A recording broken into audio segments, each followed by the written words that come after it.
इन पर अमित शाह भी बोलने लगे हैं कि राहुल गांधी आरक्षण खत्म करना चाहते हैं। उन्होंने कहा है कि जो आरक्षण दिया गया है गुर्जर, बकरवाल, पहाड़ी, वाल्मीकि, दलित, ओबीसी, ये पूरे आरक्षण पर हम पुनः विचार करेंगे। राहुल गांधी अमेरिका में जाकर कहते हैं अब इनका विकास हो चुका है, इनको आरक्षण की जरूरत नहीं है।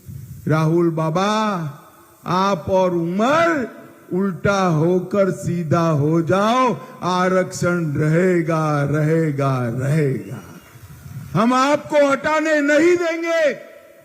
राहुल गांधी ने जब कहा ही नहीं है कि आरक्षण खत्म करेंगे, तब फिर अमित शाह क्यों कहे जा रहे हैं कि वे राहुल गांधी को आरक्षण खत्म नहीं करने देंगे?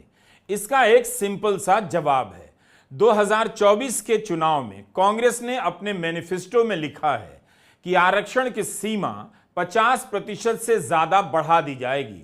अब आप ये पता कीजिए कि कांग्रेस के इस वादे पर बीजेपी ने कितनी आलोचनाएं की हैं, क्या प्रतिक्रिया दी है या चुप्पी साध ली है, ताकि बोलने से जनता को इस वादे के बारे में कभी पता ना चले।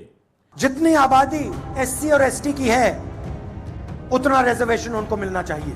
और प्रधानमंत्री जी, अगर आपने कास्ट सेंसस का डेटा रिलीज नहीं किया और 50% का कैप नहीं हटाया, पहले हम आप पे दबाव डालेंगे, आपसे करवाएंगे, और अगर आपने नहीं किया तो हम करेंगे। वो छीनने की बात कर रहे हैं, हम आरक्षण को बढ़ा देंगे, 50% से ज्यादा कर देंगे। सबसे बड़ा मुद्दा रिजर्वेशन को 50% से ज्यादा बढ़ाने का है। हमारी सरकार आएगी तो ये 50% का लिमिट है, इसको हम तोड़ के अलग कर देंगे और रिजर्वेशन को 50% से आगे बढ़ा देंगे। हमने निर्णय लिया है चुनाव के बाद ये जो आर्टिफिशियल लिमिट लगा रखी है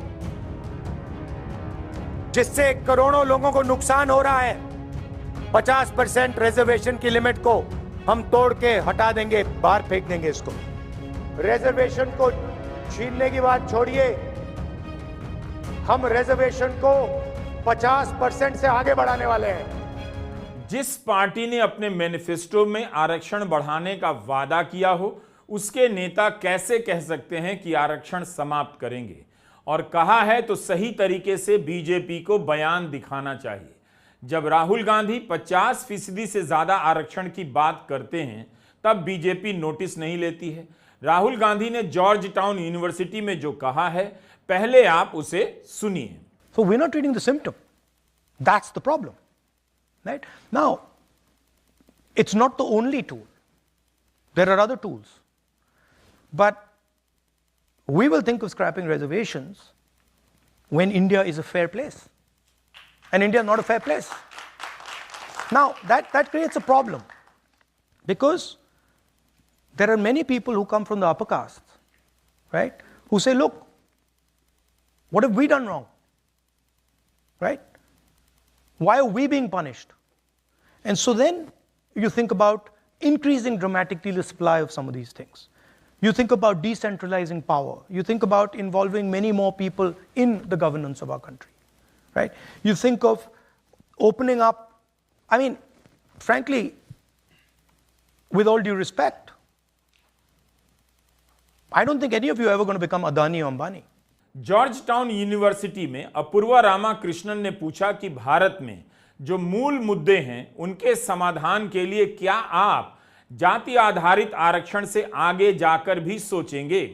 किस पॉइंट पर आप और आपकी पार्टी जाति आधारित आरक्षण को इस तरह से देखती है कि यह समस्या का इलाज नहीं है, केवल लक्षणों का इलाज है? इसका जवाब राहुल गांधी विस्तार से देते हैं, जो हमने आपको सुनाया। अंग्रेजी में दिए गए इस जवाब में राहुल बताते हैं कि भारत में नौकरशाही से लेकर बिजनेस के क्षेत्र में किस किस स्तर पर जातिगत भेदभाव मौजूद है। इस भेदभाव को केवल आरक्षण से दूर नहीं किया जा सकता, और भी कुछ करना पड़ेगा। इसके आगे राहुल गांधी कहते हैं कि हम आरक्षण हटाने के बारे में तब सोचेंगे जब भारत में भेदभाव नहीं होगा, अभी भारत में ऐसा नहीं है। राहुल गांधी यह बता रहे हैं कि क्यों आरक्षण का होना जरूरी है, लेकिन इस बात को बीजेपी घुमा रही है कि राहुल गांधी ने कहा है कि आरक्षण समाप्त कर देंगे, जबकि उन्होंने कहा ही नहीं। यह बात तो सभी आरक्षण समर्थक भी कहते हैं कि आरक्षण एक अधिकार है और यह आज भी होना चाहिए, क्योंकि आज भी समाज में जातिगत भेदभाव मौजूद है। राहुल गांधी का जवाब 4 मिनट लंबा है और बीजेपी उस जवाब से एक लाइन उठाती है, ट्वीट कर देती है। वो लाइन है, we will think of scrapping reservations when India is a fair place. जब भारत में भेदभाव समाप्त हो जाएगा तब हम आरक्षण हटाने के बारे में सोचेंगे। We will think of scrapping reservations when India is a fair place. We will think of scrapping reservations when India is a fair place. We will think of scrapping reservations when India is a fair place. We 2 bar repeat पे लग जाएगा। चुनाव के समय भी यही हुआ था। जो राहुल गांधी ने नहीं कहा था उसी को मुद्दा बना दिया गया। जाति गणना को लेकर राहुल ने कहा एक्सरे होगा, तो बीजेपी प्रचारित करने लग गई कि चावल के बेसन के डिब्बे का एक्सरे होगा, दीवारों का एक्सरे होगा और संपत्तियां लेकर मुसलमानों को दे दी जाएंगी। फिर से इसी तरह का प्रयास होता लग रहा है।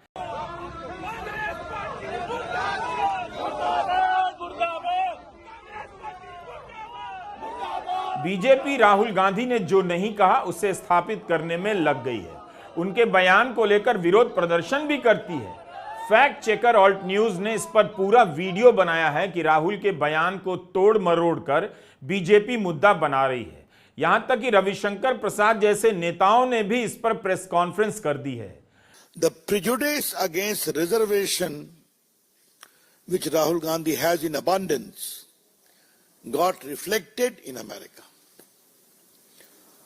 और आरक्षण का विरोध उनकी विरासत है।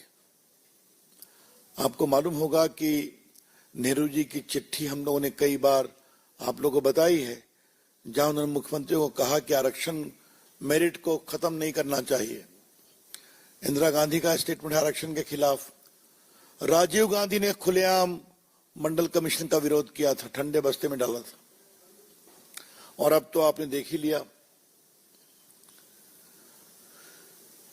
जिस भारत के संविधान को बचाने की बात राहुल गांधी कर रहे हैं, लाल किताब लेके घूमते हैं, उस संविधान के साथ सबसे बड़ा छलावा और धोखा राहुल गांधी कर रहे हैं।